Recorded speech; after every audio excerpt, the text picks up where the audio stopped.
May ibang pamilya ang asawa ko at buong pamilya niya ay itinago ito sa akin.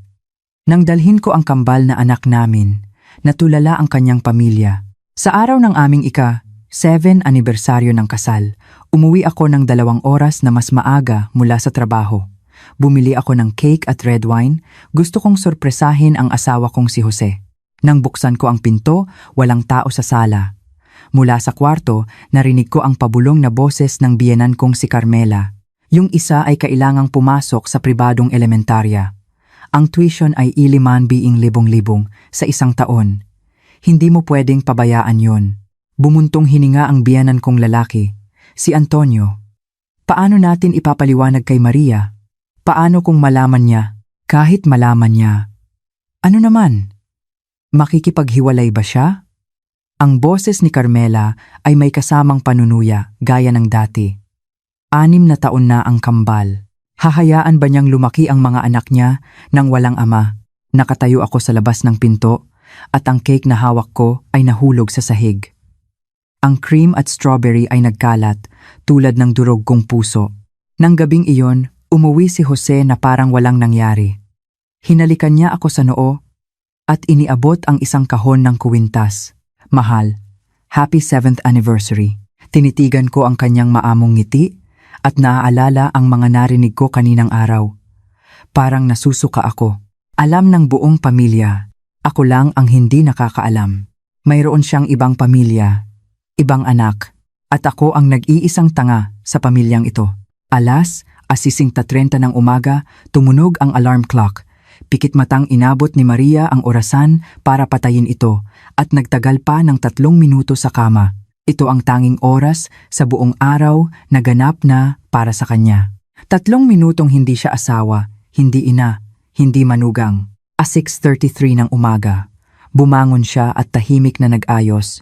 Ang babae sa salamin ay 35 taong gulang na, may mga pinong linya na sa gilid ng kanyang mga mata, ngunit maayos pa rin ang kanyang balat epekto ng buwanang paggasta ng 8 at lumapon sa beauty salon. Sa master's bedroom, tulog pa rin ang asawa niyang si Jose. Nakatagilid ito at pantay ang paghinga. Ang sinag ng umaga ay tumatagos sa siwang ng kurtina, tumatama sa kanyang mukha. Gwapo pa rin ang mukha na iyon. 7 taon na silang kasal. Bahagyang umatras ang kanyang hairline, ngunit napanatili niya ang magandang pangangatawan. 3 beses sa 1 linggo siyang nasa gym. Pinagmasdan siya ni Maria sandali, pagkatapos ay pumunta sa silid ng mga bata. Ang kambal na anak, sina Juan at Miguel, ay mahimbing pa ring natutulog. Ang kanilang 6 na taong gulang na mukha ay magkamukhang magkamukha na may mahahabang pilik mata. Lumambot ang puso ni Maria, yumuko siya at hinalikan sila sa noo. "Mama," inaantok na sabi ni Juan. "Tulog ka pa, maaga pa," pabulong na sabi ni Maria. Sa kusina, naghahanda na ng almusal ang biyenan niyang si Carmela. Kumukulo na ang sinangag sa kawali at umaamoy ang bango ng pritong itlog. "Ma, good morning," sabi ni Maria. Tinaas ang manggas ng damit. "Ako na po." "Huwag na. Gisingin mo na lang ang mga bata," sabi ni Carmela nang hindi lumilingon. "May activity sila sa kindergarten ngayon, baka mahuli pa sila." Normal ang tono nito, ngunit naramdaman ni Maria ang bahagyang inis. Laging ganito ang biyenan niya, magalang, ngunit may distansya, laging may harang. Sa loob ng 7 taon hindi sila nag-away, pero hindi rin sila naging malapit sa isa't isa. 7:00 ng umaga. Nakaupo na ang buong pamilya sa hapagkainan. Si Jose ay nagbabasa ng balita sa cellphone. Ang biyenan niyang si Antonio ay nagbabasa ng dyaryo. Ang kambal ay masayang nag-uusap tungkol sa drawing contest sa kindergarten. "Papa, pwede mo ba kaming panoorin sa contest?" tanong ni Juan. Tumingin si Jose at ngumiti ng may paumanhin. "Sorry, mga anak, may meeting si Papa ngayon. Sa susunod, promise." "Lagi mo namang sinasabi na sa susunod," sabi ni Miguel habang nakanguso. "This time, totoo na," sabi ni Jose habang ginugulo ang buhok ng anak. "Mamayang gabi, dadalhin kayo ni Papa sa Jollibee. Gusto nyo?" "Opo," agad na sumaya ang 2 bata. Pinapanood ni Maria ang eksena at muling lumitaw ang kakaibang pakiramdam sa kanyang puso. Mabuting ama si Jose o sa paningin ng iba. Ngunit nitong huling 6 na buwan, mas dumalas ang kanyang pagliban.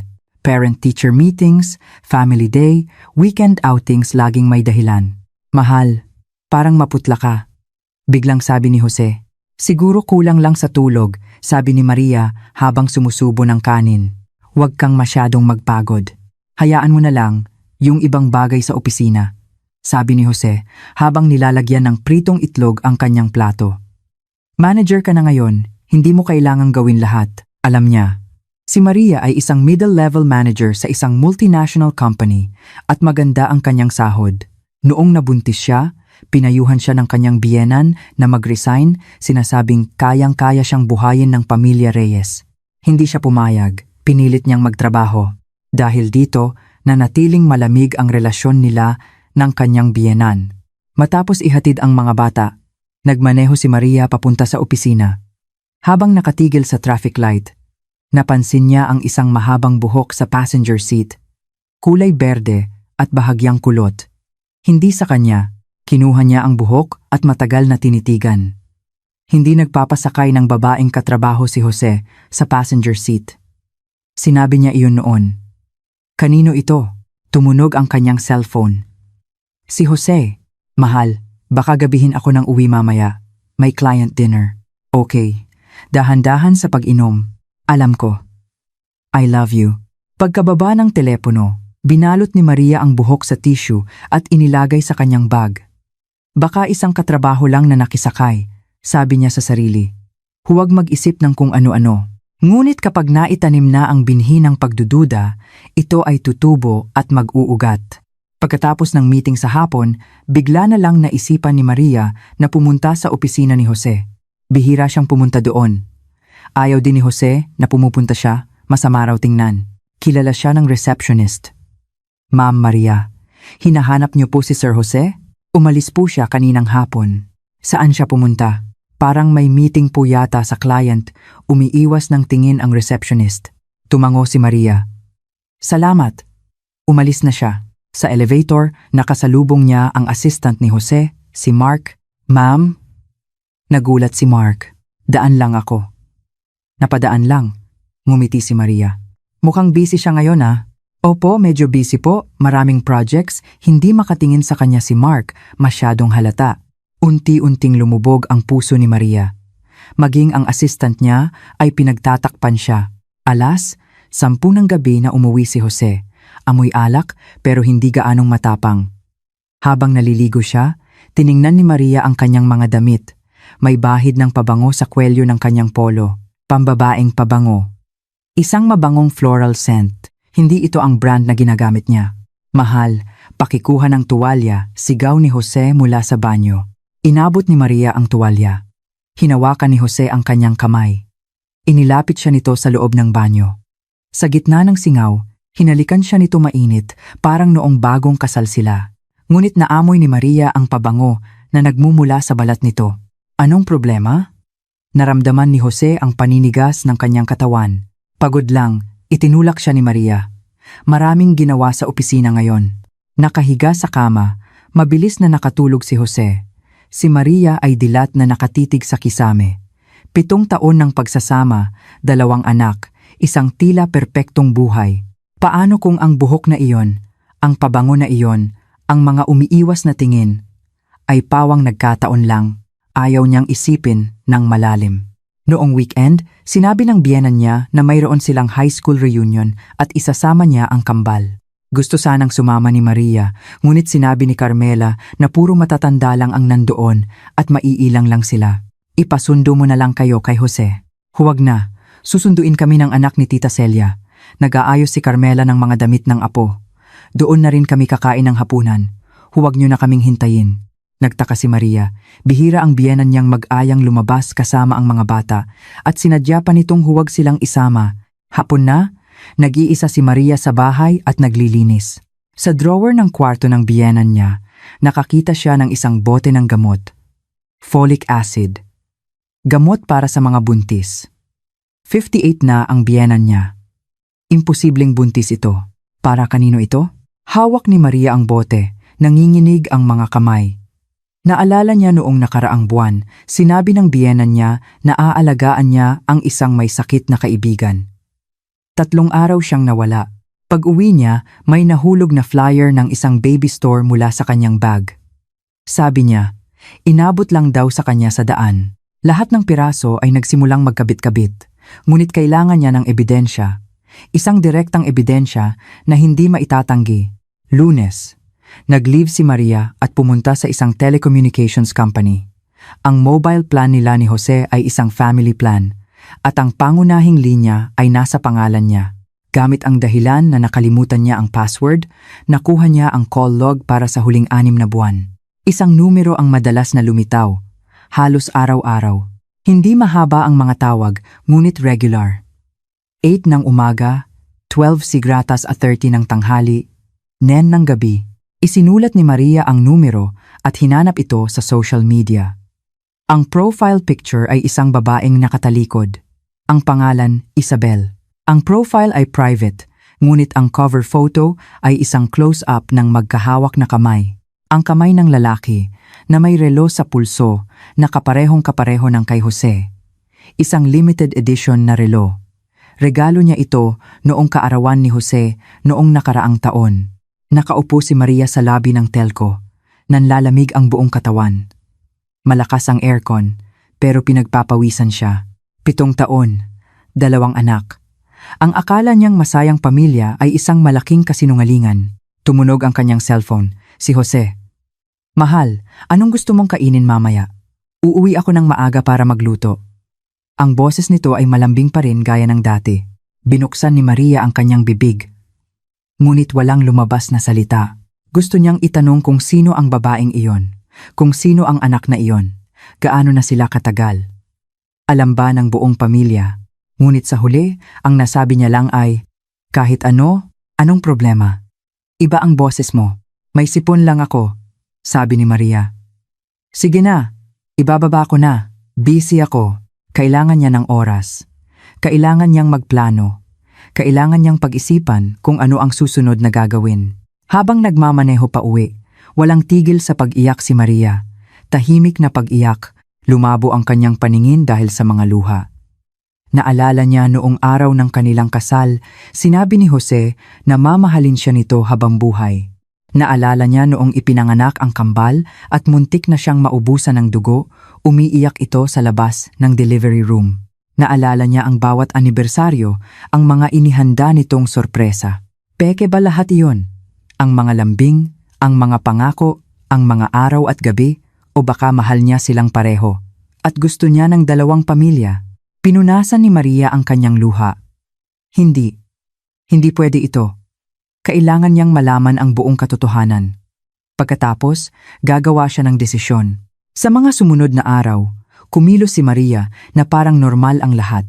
Nagtrabaho, nag-alaga ng mga bata, nag-asikaso ng bahay, ngunit nagsimula siyang maging mapagmatyag sa mga usapan sa bahay, inoobserbahan ang bawat ekspresyon. Ang biyenan niya ay lumalayo kapag sumasagot ng telepono.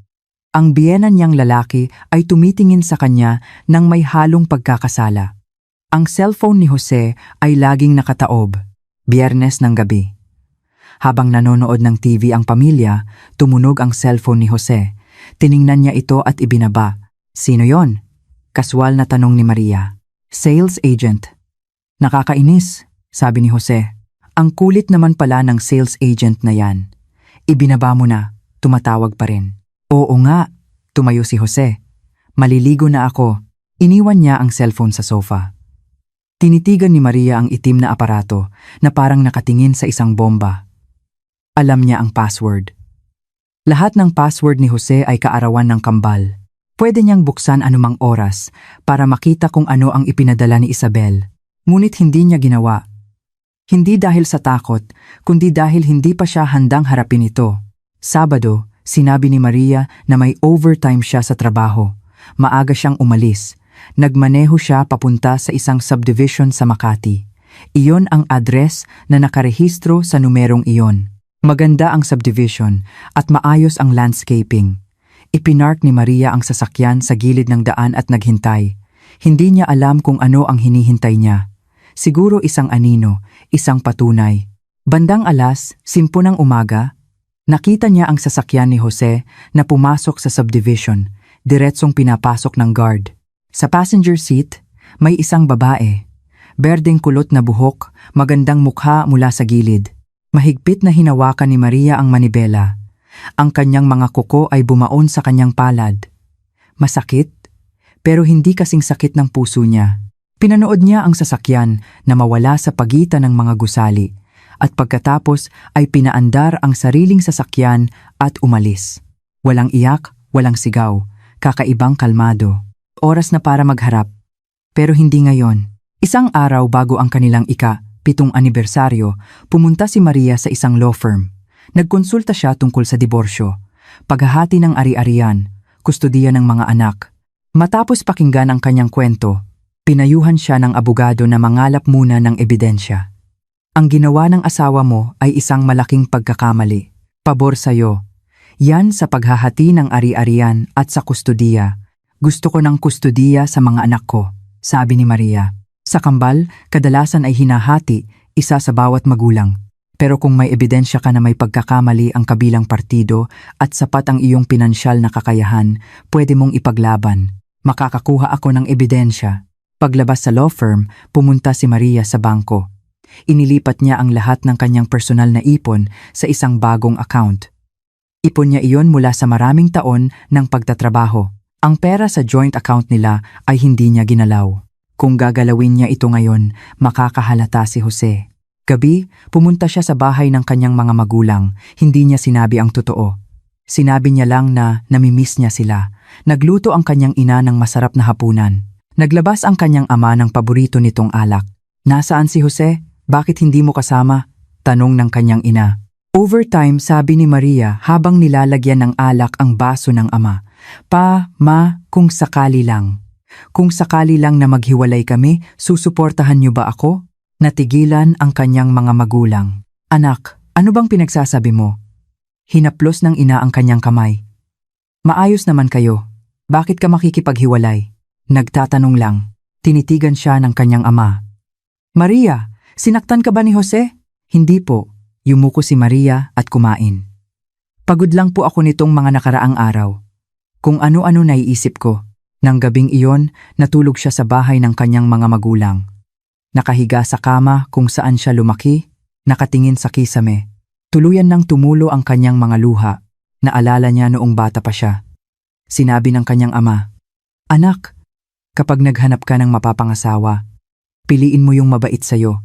Nakita niya si Jose. Akala niya mabait ito sa kanya. Ngayon niya nalaman na mabait pala ito sa maraming tao. Kinabukasan, araw ng kanilang anibersaryo. Nag-leave si Maria. Bumili siya ng cake at red wine. Hindi niya alam kung bakit niya binili ang mga ito. Siguro para bigyan ng disenteng pagtatapos ang kanilang pagsasama.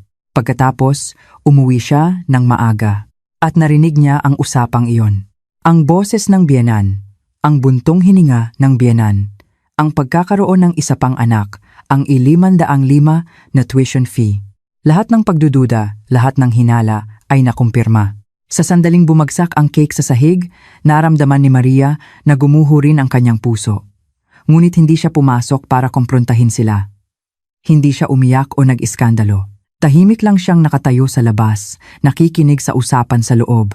Ako na ang bahala kay Maria, narinig niya ang boses ni Jose. Nasa bahay din pala ito. Hindi niya malalaman. Hindi mo maitatago ang apoy sa papel, sabi ng biyenan niyang lalaki. Hanggat kaya, itatago natin. Bumuntong hininga si Jose. Wala akong magawa kay Isabel. Anak ko yon. Kailangan kong panagutan. Tumalikod si Maria at dahan-dahang umalis. Paglabas ng gusali, nakakasilaw ang sikat ng araw. Nakatayo siya sa ilalim ng araw, ngunit nanlalamig ang buong katawan. Ganoon pala, isang ibang pamilya, ibang babae, ibang anak. Alam ng buong pamilya. Alam ng biyenan niya, marahil pati ng hipag niya. Siya lang ang parang tanga na walang alam. Gabi, umuwi si Jose. Inabot ang kuwintas, nagsasabi ng matatamis na salita.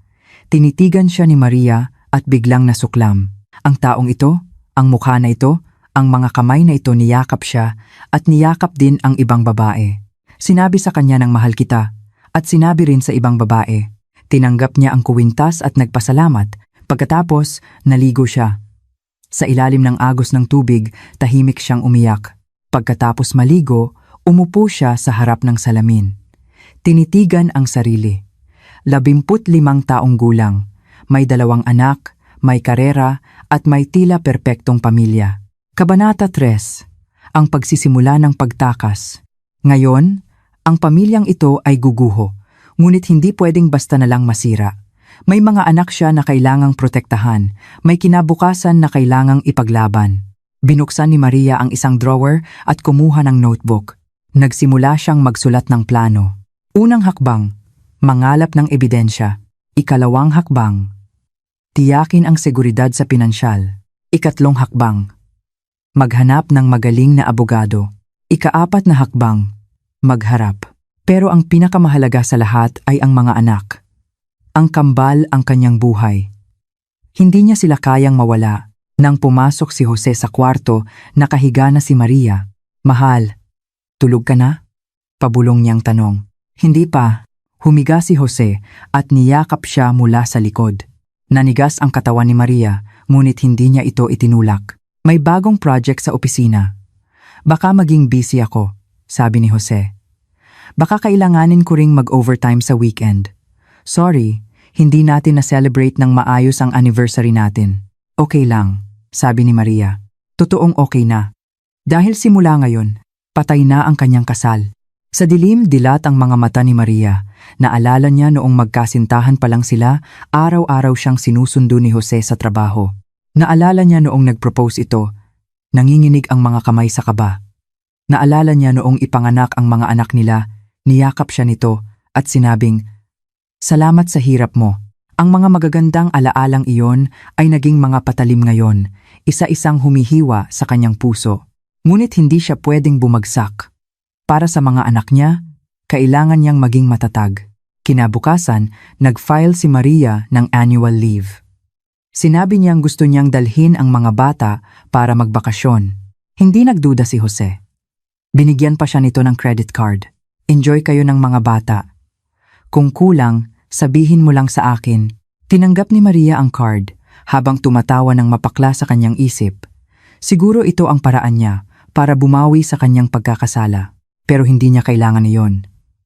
Ang kailangan niya ay katotohanan, ebidensya, at lakas para lumaban. Dinala ni Maria ang kambal sa isang kalapit na probinsya. Sa hotel, nagpadala siya ng text sa numerong iyon. Asawa ako ni Jose. Mag-usap tayo. Walang sagot. Inaasahan na ni Maria. Nagsimula niyang ayusin ang mga ebidensyang hawak niya. Screenshots ng call log, screenshots ng social media ng babae, litrato ng folic acid sa drawer ng biyenan niya, at ang litrato ng sasakyan ni Jose sa labas ng subdivision. Hindi pa sapat. Kailangan niya ng mas direktang ebidensya para patunayan na may ibang pamilya si Jose, para patunayan ang kanyang pagkakamali. Matapos ang 3 araw sa hotel, umuwi si Maria kasama ang mga anak. Normal ang lahat, ngunit alam niya, may isang bagay na tuluyan nang nagbago. Nagsimula siyang bigyang pansin ang mga ari-arian ng pamilya. Ang titulo ng bahay ay nasa pangalan nilang dalawa ni Jose, pero ang down payment ay galing sa mga biyenan niya. Ang sasakyan ay nasa pangalan ni Jose. Ang karamihan sa ipon ay nasa joint account. Kung maghihiwalay sila, magkano ang makukuha niya? At mas mahalaga, ang mga anak. Hindi basta-bastang isusuko ni Jose ang kustodiya, lalo na sa kambal. Itinuturing silang yaman ng pamilya Reyes.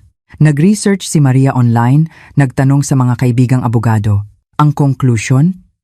Kung mapapatunayan niya ang malaking pagkakamali ni Jose at sapat ang kanyang pinansyal na kakayahan, malaki ang tsansa na makuha niya ang kustodiya ng kambal. Kakayahang pinansyal, walang problema. Stable ang trabaho niya. Maganda ang sahod at may sarili siyang ipon. Ebidensya ng pagkakamali kailangan niya ng higit pa. 1 linggo makalipas, dumating ang pagkakataon. Sinabi ni Jose na may business trip siya ng 3 araw. Sinuri ni Maria ang kanyang flight information. Totoo ngang may flight siya, ngunit nagmaneho pa rin siya papunta sa airport. Naghihintay sa parking lot, dumating ang sasakyan ni Jose. Sa passenger seat, Nakaupo ang babaeng iyon. Sa pagkakataong ito, nakita ni Maria ng malinaw ang mukha nito. Bata, marahil mga 28, maganda at mahinhin. Sumunod si Maria sa loob, pinapanatili ang distansya. Si Jose at ang babae ay walang pisikal na kontak, ngunit magkatabi silang naglalakad, pabulong na nag-uusap, parang isang magkasundong mag-asawa. Habang nagche-check-in, inabot ng babae ang kanyang ID. Kinuhaan ito ni Maria ng litrato mula sa malayo gamit ang kanyang cellphone. Pinalaki niya ang larawan at nakita ang pangalan, Isabel Cruz. Siya nga, hindi na nagpatuloy si Maria. Umalis na siya. Sa sasakyan, matagal siyang umiyak. Ang huling hibla ng pag-asa ay naputol na. Talagang magkasama si Jose at ang babaeng ito. Magkasama pa silang nag-business trip. Pag-uwi, nagsimula ng kumilos si Maria. Kumuha siya ng isang private investigator para imbestigahan si Isabel. Ang pera ay galing sa sarili niyang account. Hindi dapat mag-iwan ng bakas. 3 araw makalipas, ipinadala ng investigator ang report. Isabel Cruz, 28. Freelance illustrator. Nakilala si Jose 4 na taon na ang nakalipas. 3 taon na ang nakalipas. Nanganak siya ng isang babae. Ngayon ay 2.5 taong gulang na. Ibinili siya ni Jose ng isang kondo sa Makati, nakapangalan kay Isabel. Binibigyan siya ng ayan 100,000 allowance kada buwan. Ang bata ay nag-aaral sa isang pribadong preschool na may tuition fee na 500,000 kada taon. Kasama sa report ang mga litrato ni Isabel at ng kanyang anak. Litrato ni Jose na karga ang anak na babae. Litrato ng kanilang 3 sa isang parke. Sa mga litrato, masayang-masaya ang ngiti ni Jose. Isang ngiti na matagal nang hindi nakikita ni Maria. Hindi pala siya busy sa trabaho, hindi stressed. Binibigay niya lang pala ang kanyang oras at ngiti sa ibang pamilya. Tinitigan ni Maria ang mga litrato, manhid ang puso. Kapag sukdulan na ang sakit, hindi mo na ito mararamdaman. Ipinagpatuloy niya ang pagbabasa. Ang social media account ni Isabel ay nakablock sa kanya, pero bukas sa iba. Nakuha ng investigator ang mga screenshot. May mga litrato doon ni Jose na kasama ang anak sa kaarawan nito. May mga litrato nilang magkasama sa biyahe. May litrato ni Jose na nagluluto sa kusina sa hating gabi. Ang mga caption ay laging mainit. Pagod na si hubby. Buti na lang andito ka, ang aming munting pamilya. Naalala ni Maria na kapag nag-post siya, bihirang mag-like o mag-comment si Jose. Sabi niya, hindi raw siya mahilig sa cellphone. Hindi pala mahilig, ayaw niya lang lumitaw sa buhay niya. Sa dulo ng report, naroon ang bank statement ni Jose. Buwan-buwan, may regular na transfer kay Isabel. Iba-iba ang halaga. Mayroon ding isang malaking gastos ang pagbili ng sasakyan para kay Isabel. Kinwenta ni Maria. Sa loob ng 4 na taon, ang ginastos ni Jose sa kabilang pamilya ay hindi bababa sa 10 milyon. At siya, nag-iisip pa rin na nagpapakahirap ito sa trabaho. Nagtitipid siya, gustong makaipon para sa mas malaking bahay. Napakalaking kabalintunaan. Isinara niya ang report. Nakaupo si Maria sa dilim. Sa labas, ang mga ilaw ng siyudad. Bawat bintanang may ilaw ay isang pamilya. Dati, may pamilya rin siya. Ngayon niya lang nalaman, matagal na palang hindi buo. Nang araw na bumalik si Jose mula sa business trip, nagluto si Maria ng masarap na hapunan. Tuwang-tuwa ang kambal, kinukwento ang mga nangyari sa mga nakaraang araw. May dalang regalo si Jose para sa mga bata at isang bagong damit para kay Maria. Salamat, kinuha ni Maria at isinantabi. Hindi mo gusto? Tanong ni Jose. Gusto ko, sabi ni Maria. Kain na tayo. Sa hapagkainan, kinuwento ni Jose kung gaano naging matagumpay ang business trip. Nakakuha raw siya ng malaking kontrata. Nakikinig lang si Maria, iniisip kung kasama ba si Isabel sa pagdiriwang. Gabi, tulog na ang mga bata. Nasa study room si Maria, nag-aayos ng mga dokumento. Pumasok si Jose. Mahal, napagod ka nitong mga nakaraang araw. Niyakap siya nito mula sa likod. Nanigas ang katawan ni Maria. Ayos lang. May problema ba? Naramdaman ni Jose ang kanyang pagbabago. Wala. Itinulak siya ni Maria. Pagod lang. Tinitigan siya ni Jose. May komplikadong emosyon sa kanyang mga mata. Sa isang saglit inakala ni Maria na aamin na ito. Ngunit sa huli, sinabi lang nito, "Magpahinga ka na." Alam ni Maria na hindi ito aamin. Gusto niya ng 2 pamilya, 2 babae, 2 set ng mga anak. Nasisiyahan siya sa sitwasyon.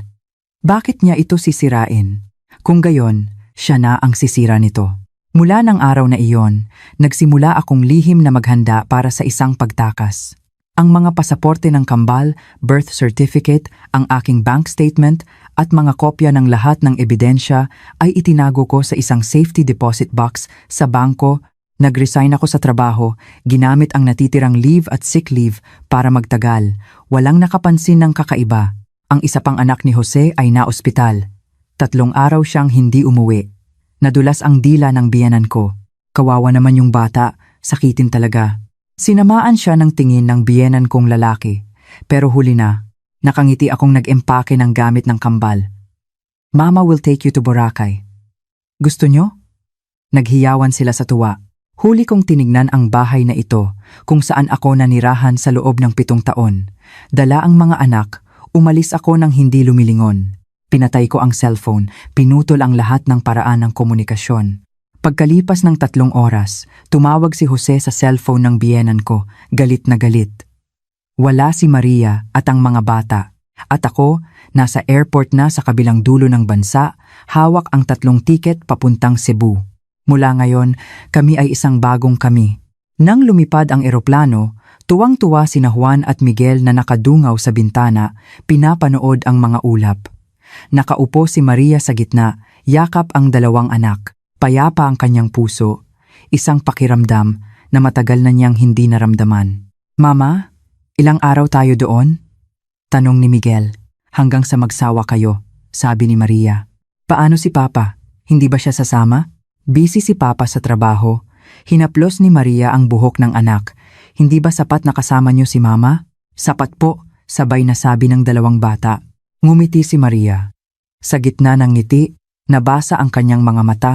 Naalala niya ang litrato sa report ng investigator kung saan kasama ni Jose ang isa niyang anak sa isang resort. Ngayon, siya naman ang magdadala ng kanyang mga anak sa isang lugar na walang kasinungalingan. Nang lumapag ang eroplano sa Cebu, gabi na, dinala ni Maria ang mga anak sa isang hotel suite na nabook na niya. Malapit ito sa mga beach, para bukas ng umaga ay makakapunta sila agad. Matapos paliguan at patulugin ang mga bata, binuksan ni Maria ang bagong bili niyang cellphone at nilagyan ng bagong SIM card. Ang lumang cellphone ay naka-off na at itinapon sa basurahan sa airport. Sa bagong cellphone, iisa lang ang contact. Ang kanyang abogado, si Attorney Cruz. "Attorney Cruz, nakarating na kami," nag-text siya. "Mabuti. Sundin ang plano. Tumawag ka agad kung may problema." Ibinaba ni Maria ang cellphone at pumunta sa balkonahe. Ang gabi sa Cebu ay mainit at mahalumigmig. Masarap ang hangin sa mukha. Huminga siya ng malalim, ninamnam ang matagal nang nawalang kalayaan. Samantala, sa Maynila, magulo na ang lahat. Umuwi si Jose ng alas 8 ng gabi. Galing siya sa ospital. Mataas ang lagnat ng anak ni Isabel at 3 araw niya itong binantayan. Pagod, pero panatag ang loob. Naalagaan niya ang 2 pamilya. Pagbukas ng pinto, madilim ang bahay. "Maria? Mga anak?" sumigaw siya. Walang sumasagot. Binuksan niya ang ilaw. Sobrang linis ng sala. Sa ibabaw ng mesa, may isang papel. Sulat kamay ni Maria. "Jose, dinala ko muna ang mga bata. Huwag mo kaming hanapin." Iyon lang. Walang sinabing pupuntahan. Walang sinabing petsa ng pagbabalik. Kinabahan si Jose. Tinawagan niya ang cellphone ni Maria. Naka-off. Tinawagan ang mga biyenan niya. Hindi raw nila alam. Tinawagan ang mga kaibigan ni Maria. Wala raw silang kontak. Isang masamang kutob ang naramdaman niya. Tumatakbo siyang pumasok sa kwarto at binuksan ang aparador. Wala na ang mga damit na madalas isuot ni Maria. Ang maleta ng kambal ay kulang ng 2. Pumunta siya sa study room. Wala na ang mahahalagang dokumento ni Maria. Ang marriage certificate nila ay nandoon pa, pero wala na ang passport ni Maria. Napaupo si Jose sa silya, blanko ang isip. Nalaman na ni Maria. Kailan pa niya nalaman? Gaano karami ang nalaman niya. Tumunog ang cellphone. Ang ina niyang si Carmela. Jose, kasama mo ba si Maria at ang mga bata? Naka-off ang cellphone niya, hindi ko matawagan. Nag-iwan siya ng sulat. Sabi niya dinala niya ang mga bata, tuyo ang boses ni Jose. Ano? Sumigaw si Carmela. Saan sila pumunta? Kailan sila babalik? Bakit hindi mo pinigilan? Paano ko pipigilan? Hindi ko nga alam na aalis siya. Dahil ba nalaman na niya yung tungkol doon? Pabulong na tanong ni Carmela. Tahimik si Jose. Maliban doon, wala nang ibang paliwanag. Pagkababa ng telepono, napasandal si Jose sa silya. Sa mga nakaraang taon, maingat siya. Akala niya, nababalanse niya ang lahat ng maayos. Si Maria ay masunurin, si Isabel ay maunawain. Walang gulo sa magkabilang panig, inisip niya pa nga. Kapag medyo lumaki na ang anak niya kay Isabel, hahanap siya ng pagkakataon para unti-unting ipatanggap kay Maria ang sitwasyon. Ngayon, tapos na ang lahat. Tumawag si Isabel, umiiyak ang boses. Jose, sabi ng doktor kailangan daw ma-admit. Natatakot ako mag-isa. Pupunta na ako, sabi ni Jose. Ikaw, ayos ka lang ba diyan? Iba ang boses mo. Ayos lang, hinilot ni Jose ang kanyang sentido. Papunta na ako. Pagkababa ng telepono, tinitigan niya ang walang laman na bahay. Sa loob ng 7 taon, laging mainit ang lugar na ito. May tawanan ng mga bata, may anino ni Maria. Ngayon, siya na lang mag-isa. Naalala niya ang huling tingin ni Maria sa kanya, kalmado pero malamig, hindi pala iyon kalmado. Iyon ay pagsuko pagkatapos ng kawalan ng pag-asa. Kinuha ni Jose ang susi ng sasakyan at tumakbo palabas. Gusto niyang pumunta sa ospital, pero mas gusto niyang hanapin si Maria. Ngunit saan hahanapin? Saan pupunta si Maria? Sa bahay ng magulang niya? Sa mga kaibigan? O natuklasan na niya ang tungkol kay Isabel at hinahanap ito? Nang maisip ito, biglang kinabig ni Jose ang manibela at nagmaneho papuntang Makati. Nang buksan ni Isabel ang pinto, nakita niya ang maputlang mukha ni Jose at nagulat. Jose! Anong nangyari? Pumasok si Jose at inilibot ang tingin. Walang bakas ni Maria. Pumunta ba dito? Ang asawa ko? Tanong niya. Ang asawa mo? Hindi, nagtatakang sabi ni Isabel. Bakit siya pupunta dito? Nakahinga ng maluwag si Jose, ngunit mas lalong bumigat ang kanyang puso. Hindi hinanap ni Maria si Isabel. Saan siya nagpunta? Dala ang mga anak, pinutol ang lahat ng komunikasyon. Ito ay senyales ng tuluyang pag-alis. Ano bang nangyari? Hinawakan ni Isabel ang kanyang kamay. Umalis si Maria, kasama ang mga bata. Hindi ko alam kung saan, napaupo si Jose. Natigilan si Isabel. Alam niyang may pamilya si Jose, pero hindi niya inakalang bigla na lang maglalaho ang asawa nito. Sa pagkakaalam niya, ang asawang iyon ay dapat mahina, masunurin at hindi lalaban. Nalaman na niya. Pabulong na tanong ni Isabel. Siguro. Anong gagawin natin? Umiling si Jose. Hindi niya rin alam kung ano ang gagawin. Mag-report sa pulis, si Maria ang ina ng mga bata. Hindi krimen ang pag-alis kasama ang mga anak. Kumuha ng private investigator, kailangan ng oras. At kung nagtatago si Maria, mahirap siyang mahanapin. Tumunog muli ang cellphone. Ang ama niyang si Antonio. Umuwi ka kaagad. Nahimatay ang nanay mo. Nang makarating si Jose sa bahay, nakahiga si Carmela sa kama. Maputla ang mukha. Nakaupo si Antonio sa tabi, seryoso ang mukha. Anong nangyari? Tanong ni Jose. Tingnan mo ang ginawa mo. Sinamaan siya ng tingin ni Antonio. Matagal ko nang sinabi sa'yo na hindi mo maitatago yan. Ngayon, umalis na si Maria. Dinala pa ang mga bata. Pa, wala nang maitutulong ang pagsasabi niyan ngayon. Kailangan natin siyang hanapin. Hanapin? Saan hahanapin? Mukhang mahinahon si Maria, pero matigas ang ulo niyan.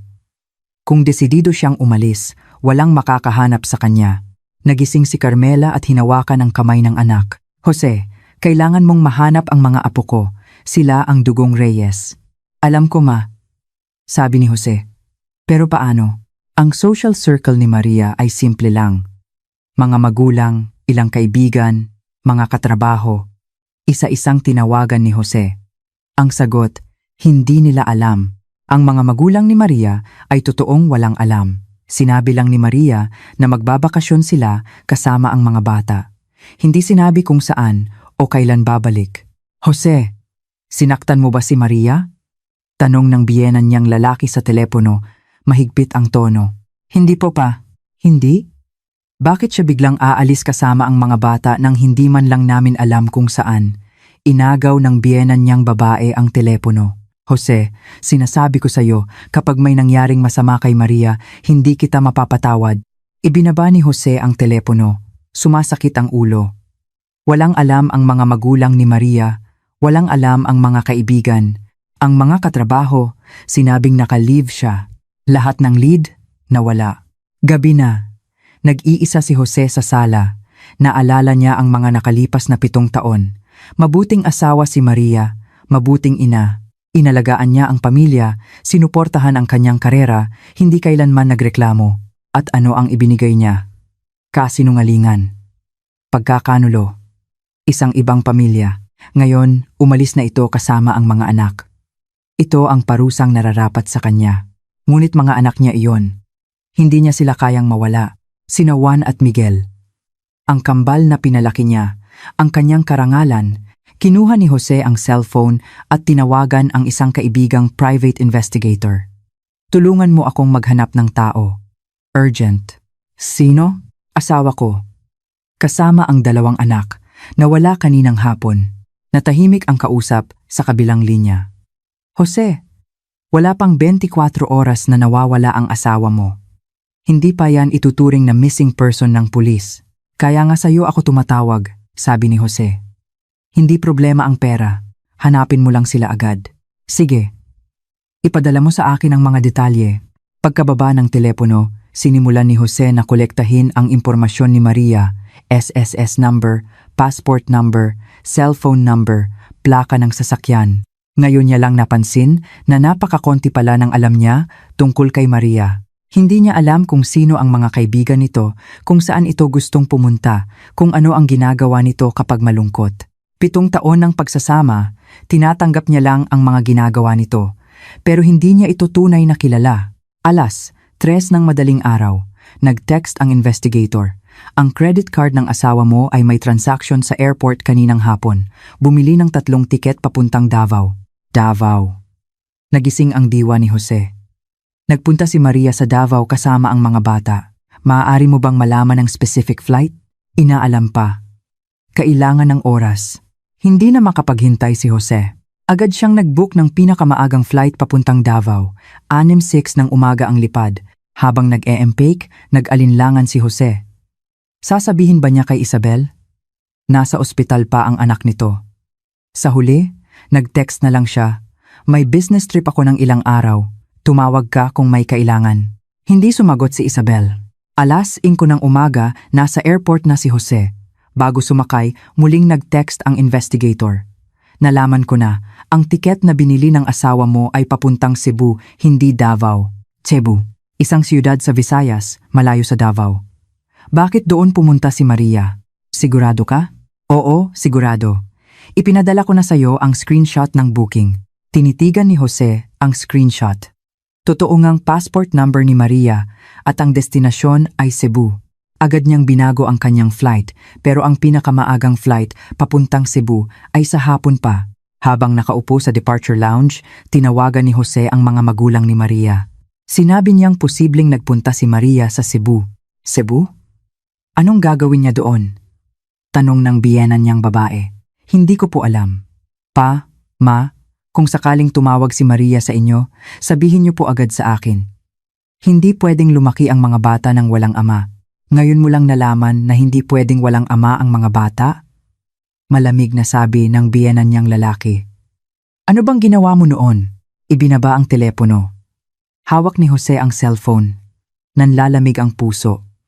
Gustong-gusto siya ng mga magulang ni Maria noon. Ngayon, nagbago na ang pakikitungo nila. Ibig sabihin, posibleng sinabi na ni Maria sa kanila ang totoo. 2:00 ng hapon lumipad ang eroplano at dumating sa Cebu ng 4:00.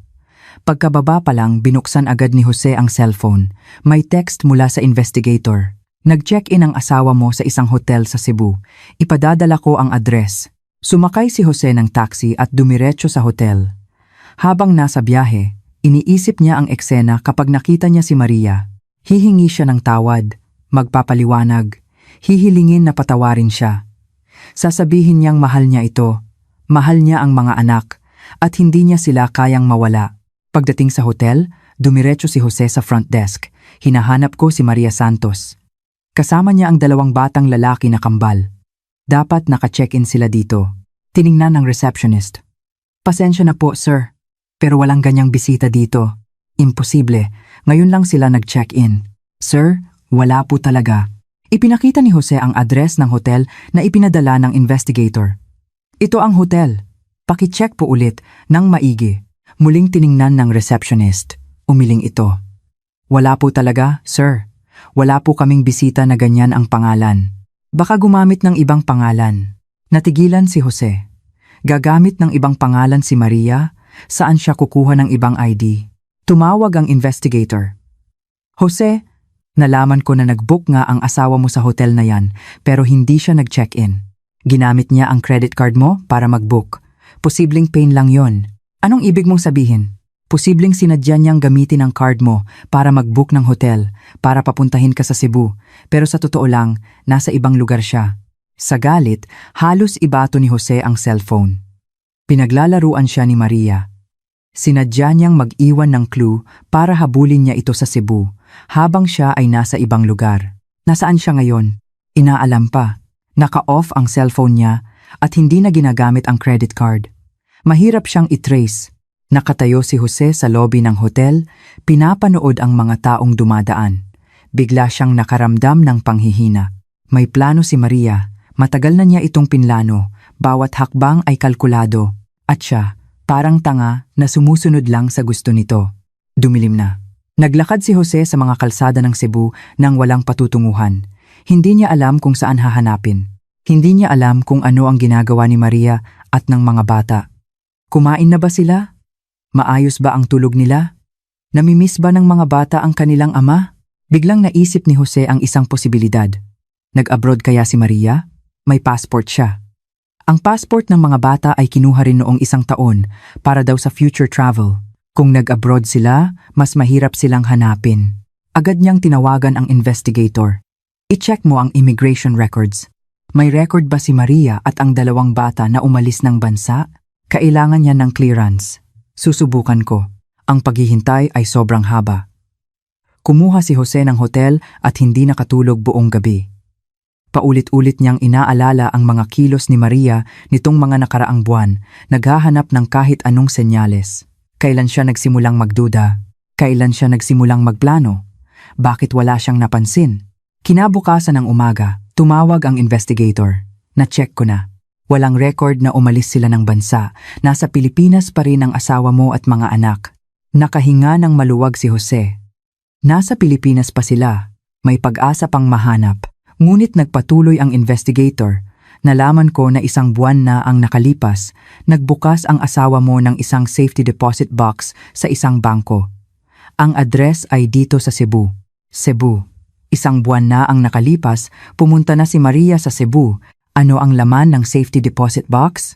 Hindi ko alam. Kailangan ng personal na presensya o authorization para buksan. Agad na pumunta si Jose sa bangko. Ngunit tulad ng sinabi ng investigator, walang authorization mula kay Maria, hindi niya mabubuksan ang box. Ito ay isang clue. 1 buwan na ang nakalipas, pumunta si Maria sa Cebu para magbukas ng safety deposit box. Ibig sabihin, matagal na niyang pinlano ang pag-alis. Kung gayon, posibleng mayroon siyang matutuluyan dito sa Cebu. Nagsimulang maghanap si Jose sa Cebu. Pumunta siya sa mga real estate agent. Nagtanong kung may isang babaeng nagngangalang Maria Santos na umupa o bumili ng bahay. Pumunta siya sa mga eskwelahan. Nagtanong kung may isang pares ng kambal na lalaki na lumipat. Walang nahanap. Sa 3 araw, halos mawalan na ng pag-asa si Jose nang magbigay ng isa pang clue ang investigator. Nalaman ko na may pinsan si Maria dito sa Cebu, si Ana Garcia. Malapit daw sila. Posibleng doon siya nagpunta. Naalala ni Jose na may pinsan nga si Maria sa Cebu, pero bihira silang magkita. Nagkita sila noong kasal nila, pero pagkatapos noon ay wala ng komunikasyon. Ipadala mo sa akin ang address. Sinundan ni Jose ang address, isang lumang apartment complex. Kumatok siya sa pinto ni Ana. Isang babae sa katanghaliang gulang ang nagbukas. Sino po sila? Nandyan po ba si Ana? Asawa po ako ni Maria. Naging alerto ang ekspresyon ng babae. Maria? Hindi ko kilala. Pinsan niyo po siya. Paanong hindi niyo kilala? Desperadong sabi ni Jose. Ana, alam kong posibleng nagpunta dito si Maria. Sabihin mo sa akin kung nasaan siya. Nasa kanya ang mga anak ko. Sinabi ko nang hindi ko kilala. Isasara na sana ni Ana ang pinto. Hinarangan ni Jose ang pinto. Ana, parang awa mo na. Hayaan mo akong makita ang mga anak ko. Ako ang ama nila. Namimiss ko na sila. Namimiss mo sila? Mapaklang tumawa si Ana. Nasaan ka noong namimiss mo sila? Nasa piling ng ibang babae? Jose, sinabi na sa akin lahat ni Maria. May iba kang pamilya at anak. Ngayon mo lang naalala na may mga anak ka dito? Namula ang mukha ni Jose. Sinabi na nga ni Maria kay Ana. Hindi pagkakaunawaan yon. Pwede kong ipaliwanag. Huwag ka nang magpaliwanag. Malamig na sabi ni Ana. Wala dito si Maria at hindi ko alam kung nasaan siya. Kahit alam ko, hindi ko sasabihin sa'yo. Isinara ang pinto. Nakatayo si Jose sa labas, gumuho ang huling hibla ng pag-asa. Kinausap na pala ni Maria pati ang pinsan niya. Ibig sabihin, maingat ang kanyang plano. Posibleng hindi na talaga siya babalik. Nagtuloy si Jose sa Cebu ng 2 pang araw. Araw-araw siyang naghihintay sa labas ng apartment ni Ana, umaasang makita si Maria o ang mga bata, ngunit tahimik ang apartment. Walang pumapasok o lumalabas. Sa 5 araw, kailangan nang umalis ni Jose. Tinatawagan na siya ng opisina. Ang anak ni Isabel ay nakalabas na rin ng ospital at kailangan ng mag-aalaga. Pagbalik sa Maynila, pareho pa rin ang lahat. Ngunit iba na. Walang laman ang bahay, walang tawanan ng mga bata. Walang anino ni Maria. Nakaupo si Jose sa sofa. Tinitigan ang dating mainit na tahanan. Sa unang pagkakataon, nagsisi siya. Nagkamali siya. Sobrang mali. Akala niya, kaya niyang magkaroon ng 2 pamilya, kayang balansehin ang 2 babae. Ngayon, wala na siyang pamilya. Kailangan ng ama ng anak ni Isabel. Ngunit ang puso ni Jose ay lumipad na sa kung nasaan man ang kanyang kambal. Kinuha niya ang cellphone at nag-text sa lumang numero ni Maria. Maria, patawarin mo ako. Nasaan ka? Hayaan mong makita ko ang mga anak natin. Pakiusap. Message sending failed. Ang numerong iyon ay hindi na aktibo. Ibinaba ni Jose ang cellphone, tinakpan ang mukha ng 2 kamay. Ang mga luha ay tumulo mula sa pagitan ng kanyang mga daliri. Nawala na sila. Tuluyan na silang nawala. Maagang dumarating ang tagsibol sa Cebu. Katapusan pa lang ng Pebrero, namumulaklak na ang mga puno.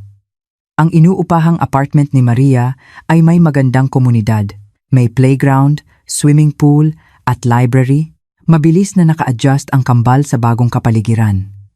Sa tulong ni Maria, nakapasok sila sa isang magandang pribadong paaralan sa malapit. Mama, bakit tayo dito sa Cebu mag-aaral? Tanong ni Juan. Dahil dito nakahanap si Mama ng bagong trabaho, hinaplos ni Maria ang buhok ng anak. Gusto niyo ba dito? Opo. Malaki ang bagong school at mababait ang mga teacher, sabi ni Miguel. Pero medyo namimiss ko si Papa. Kumirot ang puso ni Maria. Alam niyang hahanapin ng mga bata ang kanilang ama. Hindi ito maiiwasan. Ngunit hindi niya sila pwedeng ibalik sa isang kapaligirang puno ng kasinungalingan. Busy si Papa sa trabaho. Kapag may oras na siya, bibisitahin niya kayo. Nagsinungaling si Maria. Nang maayos na ang mga bata, sinimulan ni Maria na asikasuhin ang mga legal na usapin. Lumipad si Attorney Cruz mula Maynila papuntang Cebu. Dala ang mga papeles para sa diborsyo. Natanggap na ni Jose ang subpina mula sa korte, sabi ni Attorney Cruz. Pumayag siyang makipagdiborsyo, pero hinihiling niya ang kustodiya ng mga bata. Imposible, mariing sabi ni Maria. Alam ko, may sapat tayong ebidensya para patunayan ang kanyang pagkakamali. at ang iyong pinansyal na kakayahan ay sapat para alagaan ang dalawang bata. Binuklat ni Attorney Cruz ang mga dokumento. Ito ang listahan ng mga ari-arian. Ayon sa batas, makakakuha ka ng kalahati. Ang gusto ko lang ay ang nararapat sa akin, sabi ni Maria. Pwede nang mapunta sa kanya ang bahay, pero gusto ko ng kalahati ng ipon. At yung pera na ibinigay niya sa babae, iyon ay paglilipat ng conjugal property. Gusto kong bawiin yon. Tumango si Attorney Cruz. Nangangalap na kami ng ebidensya. Ang bahay at sasakyan na nakapangalan kay Isabel ay binili gamit ang inyong conjugal property. Pwede nating hilingin na ibalik iyon. Tumingin si Maria sa labas ng bintana. Sa community, naglalaro ang mga bata. Ang tawanan nila ay naririnig. Ang kanyang mga anak ay nasa baba, nakikipaglaro sa mga bagong kaibigan. Nagsimula na ang bagong buhay. Unang linggo ng Marso. Unang pagdinig sa korte. Hindi dumalo si Maria. Si Attorney Cruz ang kanyang kinatawan. Dumating si Jose, kasama ang kanyang abogado. Mainit ang naging pagdinig. Iginigiit ng abogado ni Jose na walang kasalanan si Jose at hinihiling ang kustudiya ng kambal. Inilabas ni Attorney Cruz ang mga ebidensya. Call logs, bank statements, mga litrato ni Isabel at ng anak nito, at ang mga flight records ni Jose at Isabel. Namutla si Jose. Hindi niya inasahan na ganito karaming ebidensya ang nakalap ni Maria. Ang mga ebidensyang iyan ay hindi legal na nakuha, argumento ng abogado ni Jose. Legal na nakuha at may notaryo, kalmadong sabi ni Attorney Cruz. At may testigo na magpapatunay na si Mr. Jose Reyes ay mayroong isa pang de facto marital relationship. Testigo? Natigilan si Jose. Bumukas ang pinto. Pumasok si Isabel. Tiningnan niya si Jose. May komplikadong emosyon sa kanyang mga mata. Pagkatapos, naglakad siya papunta sa witness stand. Ikaw. Hindi makapaniwala si Jose. Patawad, Jose. Pabulong na sabi ni Isabel. Hinanap nila ako. Sabi nila, kung hindi ako magtetestigo, kakasuhan nila ako ng bigami. Hindi ako pwedeng makulong. Kailangan ako ng anak ko. Napaupo si Jose sa silya. Gumuho na ang huling depensa niya. Nagpatotoo. Si Isabel. Inamin na 4 na taon silang nagsama ni Jose at may isang anak na babae. Si Jose ang nagbibigay ng buwanang suporta at nagbabayad ng edukasyon ng bata. Namuhay sila bilang mag-asawa at inakala ng mga kapitbahay na sila ay legal na kasal. Malinaw ang ebidensya. Malinaw ang katotohanan. Ipinagpaliban ng hukom ang pagdinig at maglalabas ng desisyon sa ibang araw. Paglabas ni Jose sa korte, pinalibutan siya ng mga reporter. Hindi alam kung sino ang nagkalat ng balita. Nalaman ng lokal na media ang tungkol sa double life divorce case. Mr. Reyes, totoo po bang may 2 kayong pamilya? Ano po ang masasabi niyo sa ginawa ng inyong asawa? Kaninong anak ang ipaglalaban niyo? Itinulak ni Jose ang mga reporter at mabilis na umalis. Sa unang pagkakataon, naramdaman niya kung ano ang ibig sabihin ng masira ang pangalan. Pag-uwi niya, naghihintay ang kanyang mga magulang. Kumusta? Tanong ni Carmela. Nagtestigo si Isabel, mapaklang ngumiti si Jose. Talo tayo. Ang walang hiyang babaeng yon. Nagmura si Carmela. Pinakain mo, binuhay mo, tapos kakagatin ka patalikod. Ma, tama na. Pagod na sabi ni Jose. Ako ang nagkamali. Mula sa simula, mali na ako. Bumuntong hininga si Antonio. Jose, huli na para sabihin yan. Ang mahalaga ngayon ay kung paano natin mapapanatili ang mga apo natin. Hindi na natin sila makukuha, umiling si Jose. Sapat ang ebidensya ni Maria at malinaw ang pagkakamali ko. Hindi ibibigay sa akin ng hukom ang 2 bata. Kung gayon, ipaglaban mo ang isa, sabi ni Carmela. Kambal sila, isa sa bawat isa. Patas yon, patas. Gustong matawa ni Jose. Naging patas ba siya kay Maria? Naging patas ba siya kay Isabel? Naging patas ba siya sa mga anak niya? Ang gusto niya lang ngayon ay isang pagkakataon na makita ang mga anak niya at humingi ng tawad sa kanila. Ilang araw makalipas, tumawag si Attorney Cruz kay Maria. Sinabi niyang pumayag na si Jose sa diborsyo at isinusuko na ang kustudiya ng mga bata. Hinihiling na lang niya ang visitation rights. Handa niyang ibigay sa iyo ang bahay at kalahati ng ipon. Ang hiling niya lang ay payagan mo siyang makita ang mga bata, sabi ni Attorney Cruz. Nag-isip si Maria. Pwede ang visitation rights. Pero dapat nasa ilalim ng aking superbisyon. At hindi pwedeng isama ang babaeng yon at ang anak niya. Maaari nating isulat yan sa kasunduan. At kailangan niyang pumirma ng isang kasunduan na hindi na niya guguluhin ang buhay namin ng mga anak ko.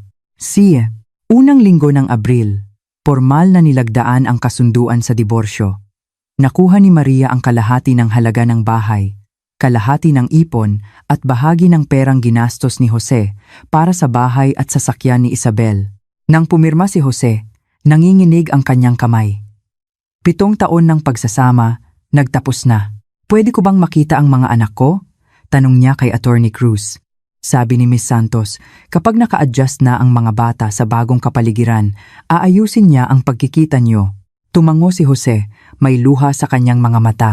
Mayo. Bumili si Maria ng isang maliit na kondo sa Cebu. Hindi malaki, pero sapat na. Maganda ang komunidad at maganda ang paaralan. Sanay na ang kambal sa bagong buhay. May mga bago na silang kaibigan. Sumali sa football at art class. Masaya sila araw-araw. Tuwing weekend, dinadala sila ni Maria sa beach. Tumatakbo ang mga bata sa buhanginan, ang kanilang tawanan ay sumasabay sa sinag ng araw. Mama, tingnan mo ang nakuha kong shell. Tumakbo si Juan. Ang ganda. Kinuha ni Maria ang shell. Mama, kailan tayo uuwi sa Maynila? Tanong ni Miguel. Namimiss mo na ba ang Maynila? Opo. Namimiss ko si Lolo at Lola at si Papa. Hinaplos ni Maria ang buhok ng anak. Sa summer, uuwi tayo, okay? Okay po? Tinitigan ni Maria ang mga anak. Puno ng pasasalamat ang puso. Salamat at napakatatag nila. Salamat at mabilis silang naka-adjust. Salamat at nanatili silang masayahin at mapagmahal na mga bata. Huling linggo ng Hunyo, inayos ni Maria ang pagkikita ni Jose at ng mga bata sa isang family restaurant sa Cebu. Dumating si Jose kalahating oras na mas maaga. Kinakabahan, pinagpapawisan ng mga kamay. Paulit-ulit na tumitingin sa relo. 3 buwan na niyang hindi nakikita ang mga anak. Tumangkad na kaya sila? Tumaba o pumayat? Naaalala pa kaya nila ang kanilang ama? Nang dumating si Maria kasama ang mga bata, agad na namula ang mga mata ni Jose. Papa, tumakbo ang kambal at yumakap sa kanya. Niyakap ni Jose ang 2 anak, tumulo ang luha. Inamoy niya ang mga anak, ang amoy na pamilyar sa kanya, ang amoy ng tahanan. Papa, saan ka nagpunta? Ang tagal mong hindi kami dinalaw, tanong ni Juan. Busi si Papa sa trabaho, garalgal ang boses ni Jose. Sabi ni Mama, nandito ka na raw sa Cebu. Pwede mo na kaming dalawin palagi, sabi ni Miguel. Oo mga anak, dadalawin kayo ni Papa palagi, tumingin si Jose kay Maria. Salamat. Tumango si Maria at umupo sa kabilang mesa, binibigyan sila ng espasyo. Naglaro si Jose kasama ang mga bata, kumain ng ice cream, nagkwento ng mga nangyari sa loob ng 3 buwan. Hindi niya magawang tanungin kung kumusta si Maria, kung ano ang plano nila sa hinaharap. Mabilis na lumipas ang 2 oras. Lumapit si Maria. Mga anak, oras na para umuwi. Papa, kailan ka ulit babalik? Tanong ni Juan. Sa susunod na buwan, promise. Sabi ni Jose. Pinky promise? Pinky promise. Nagpaalam ang mga bata sa kanilang ama at sumama sa kanilang ina. Nakatayo si Jose sa labas ng restaurant, pinapanood silang papalayo hanggang sa mawala sa karamihan. Kinuha niya ang cellphone at nag-text kay Maria. Salamat. Maayos ang mga bata, inalagaan mo sila ng mabuti. Sumagot si Maria. Mga anak ko sila, maikli, ngunit malinaw. Mga anak niya. Palaging magiging mga anak niya, tag-araw. Dinala ni Maria ang mga bata sa Maynila para bisitahin ang kanilang mga lolo at lola. Umuwi rin si Jose. Sa ilalim ng pagbabantay ng mga magulang ni Maria, nakasama niya ang mga bata sa loob ng isang araw. Malamig ang pakikitungo ng mga magulang ni Maria kay Jose, ngunit para sa mga bata, pinayagan pa rin siyang bumisita. Anong plano mo sa buhay? Tanong ng biyenan niyang lalaki. Magtatrabaho ng maayos. Magiging mabuting tao, sabi ni Jose. Pa, ma, patawarin niyo po ako. Kay Maria ka humingi ng tawad, sabi ng biyenan niyang babae. Ang gusto lang namin ay maging maayos ang buhay ni Maria at ng mga bata.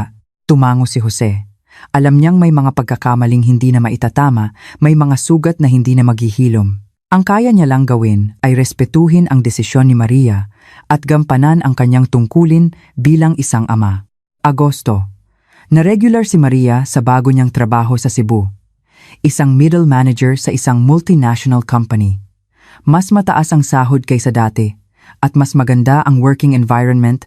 Nag-upa siya ng isang maliit na opisina at nagsimulang tumanggap ng mga freelance translation projects. Ito ang kanyang major noong kolehiyo, na matagal nang nakalimutan. Ngayon, binabalikan niya ito. Ang buhay ay abala ngunit masaya. Trabaho, pag-aalaga sa mga bata, mga hobby tuwing weekend, at paminsan-minsang pakikipagkita sa mga kaibigan. Muling bumalik ang ngiti sa mukha ni Maria. Isang ngiti na mula sa puso, magaan at malaya. Setyembre. Nasa grade 2 na ang mga bata. Dumalo si Maria sa parent-teacher meeting. Nakaupo sa classroom, tinitigan ang upuan ng kanyang mga anak, puno ang puso.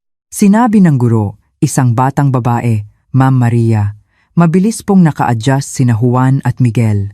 Maayos ang pakikitungo nila sa mga kaklase at masipag mag-aral. Salamat po ma'am, pero nag-alinlangan ang guro. Minsan po, sinasabi nilang namimiss nila ang kanilang ama. Kumirot ang puso ni Maria. Bantayan ko po. Pauwi, tinanong ni Maria ang mga bata. Namimiss niyo na ba si Papa? Tumango si Juan. Sabi ni Papa, dadalawin niya kami every month pero hindi pa siya dumadalaw ngayong buwan. Nag-text si Maria kay Jose. Hinahanap ka ng mga bata, kailan ka pupunta ngayong buwan? Mabilis na sumagot si Jose. Pwede ba sa weekend? Pwede. Sa weekend, dumating si Jose. Dinala niya ang mga bata sa Science Museum, sa amusement park.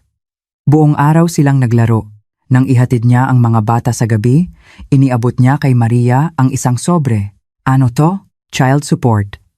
Para sa buwan na ito, sabi ni Jose. Simula ngayon, ide-deposito ko na lang sa account mo tuwing unang araw ng buwan. Tinanggap ni Maria. Salamat. Maria. Nag-aalangang sabi ni Jose. May sasabihin ka pa ba? Si Isabel. Umuwi na siya sa probinsya kasama ang anak niya. Naghiwalay na kami. Natigilan si Maria sandali, ngunit hindi nagsalita. Alam kong wala nang saysay na sabihin to ngayon. Pero gusto kong malaman mo. Nagkamali ako. Hindi dapat kita niloko. Hindi dapat kita sinaktan. Mahina ang boses ni Jose. Sana maging masaya ka. Totoo, magiging masaya ako, sabi ni Maria. Tumango si Jose at tumalikod. Tinitigan ni Maria ang kanyang likod. Sa unang pagkakataon, naramdaman niya na marahil kayang paghilumin ng panahon ang ilang bagay. Hindi pagpapatawad, hindi paglimot, kundi pagpapakawala. Oktubre. Nakakilala si Maria ng isang bagong kaibigan sa Cebu, ama ng kaklase ng kanyang mga anak. Ang pangalan niya ay Marco, at isa rin siyang single parent, may isang anak na babae. Nagkakilala sila sa parent-teacher meeting. Matapos ang ilang usapan, nalaman nilang magkasundo sila. Si Marco ay isang propesor sa universidad, mabait at magalang. Mabait din siya sa mga bata. Hindi madali ang mag-alaga ng dalawang bata mag-isa, sabi ni Marco.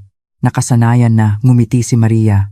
Ikaw din, hindi madali mag-alaga ng isang anak na babae. Magtulungan na lang tayo, sabi ni Marco. Sa weekend, pwede nating dalhin ang mga bata para maglaro, para may kalaro rin sila. Nag-isip si Maria at pumayag. Kailangan niya ng social life. Kailangan din ng mga anak niya ng mga kaibigan. Noong weekend, nag-outing ang dalawang pamilya.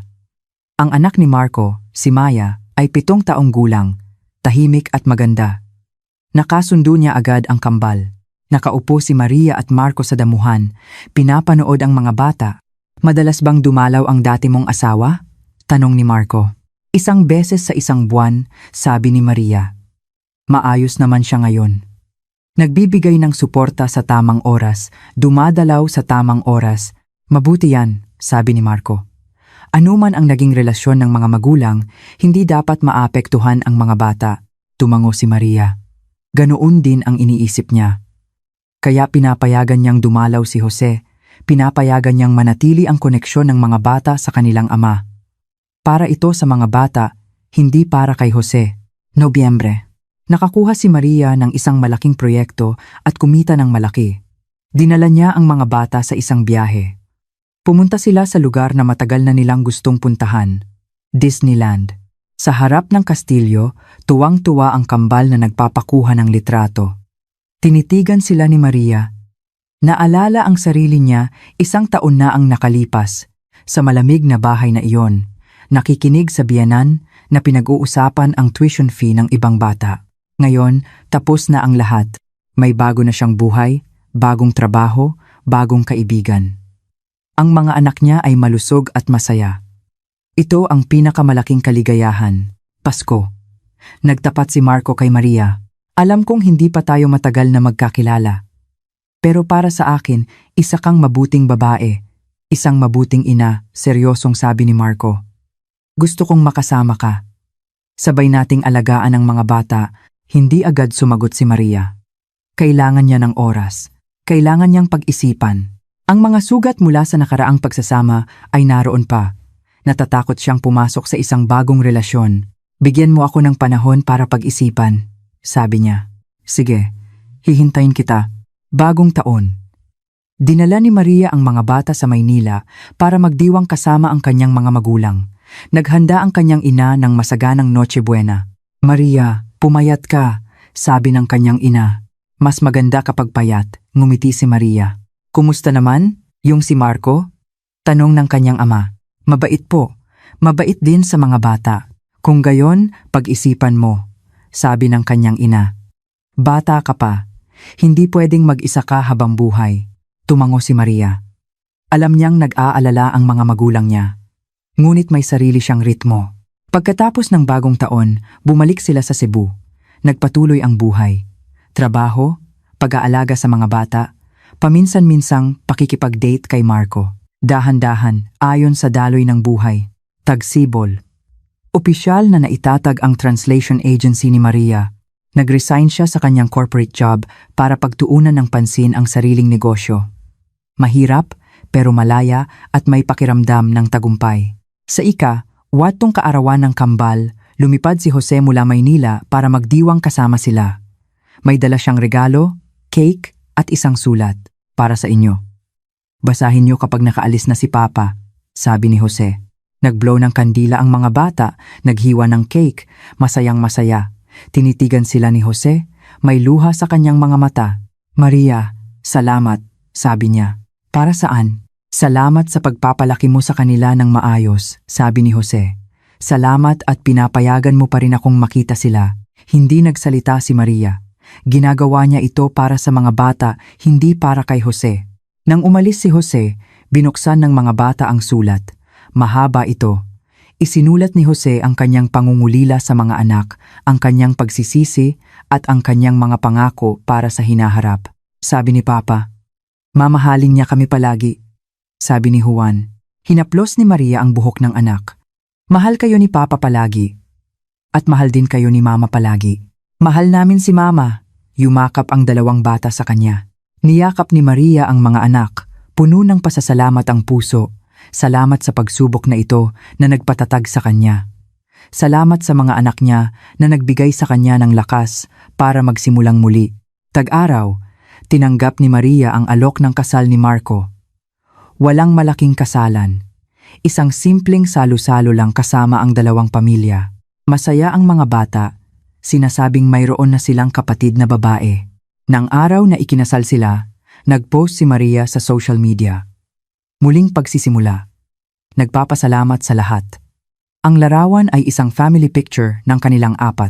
Nag-like si Jose. Nag-comment. Congratulations. Sumagot si Maria. Salamat. 2 simpleng salita na naglalaman ng lahat ng pagpapakawala at pagpapatawad. Taglagas. Nakakuha ng malaking proyekto ang agency ni Maria. Sobrang abala, ngunit gaano man kaabala, naglalaan pa rin siya ng oras para sa mga anak, para sa kanyang asawa. Ang buhay ay abala ngunit masaya. Bawat araw ay puno ng pag-asa. Pasko. Dinala ni Maria ang mga bata para magbigay ng regalo sa dati niyang mga biyenan. Tumanda na si Carmela. Nang makita ang mga apo, tumulo ang kanyang luha. Lola, huwag ka nang umiyak. Pinunasan ni Juan ang luha ng kanyang lola. Namimiss ko kayo. Dadalaw po kami palagi. Nang umalis sila, inihatid sila ni Antonio sa baba. Maria, patawarin mo kami sa mga nangyari noon, sabi nito. Tapos na po yon, sabi ni Maria. Mag-ingat po kayo. Oo, tapos na. Ang mga panloloko, ang mga sakit, ang mga luha, tapos na. Ang Maria ngayon ay may karera, may pamilya, may asawang nagmamahal sa kanya at may mga anak na kaibig-ibig. Nilakbay niya ang pinakamadilim na daan. At sa wakas, narating ang liwanag. Sa sasakyan pa uwi, tulog na ang mga bata. Hinawakan ni Marco ang kamay ni Maria. Pagod ka ba? Hindi. Sumandal si Maria sa kanyang balikat. Masaya ako. Sa labas ng bintana, kumikinang ang mga ilaw ng siyudad. Bawat bintanang may ilaw ay isang tahanan. May sarili na ring tahanan si Maria. Sa pagkakataong ito, totoo, buo, at puno ng pagmamahal. Naalala niya ang gabing iyon 1 taon na ang nakalipas, puno ng kawalan ng pag-asa. Umalis siya kasama ang mga anak. Noon, hindi niya alam kung saan siya pupunta. Ang alam niya lang, kailangan niyang umalis. Ngayon, nagpapasalamat siya sa matapang na sarili niya noon. Salamat at hindi siya sumuko, hindi nagpatalo. Pinili niya ang dignidad at kalayaan. Siguro, ganito ang buhay. May nawawala, may nakukuha, may sakit, may ligaya, may pagtatapos, may pagsisimula. At ang kwento ni Maria ay nagsisimula pa lang. Kapag ang kasal ay naging isang magandang kasinungalingan, ang pag-alis ay hindi pagtakas, kundi ang pinakamalaking pagliligtas sa sarili. Ang lakas ng isang ina ay hindi nasusukat sa pagtitiis, kundi sa katapangan na protektahan ang isang bagong simula matapos malaman ang katotohanan. Ang tunay na pamilya ay hindi nakatali sa dugo, kundi sa mga taong pinipiling manatili sa iyong tabi sa gitna ng anumang unos. Ang babaeng nakaahon mula sa isang dobleng buhay ay muling itatayo ang sarili niyang kaharian sa sarili niyang lupa. Sa pagkakataong ito, ang pader ay gawa sa dignidad at ang korona ay mula sa pagpapahalaga sa sarili.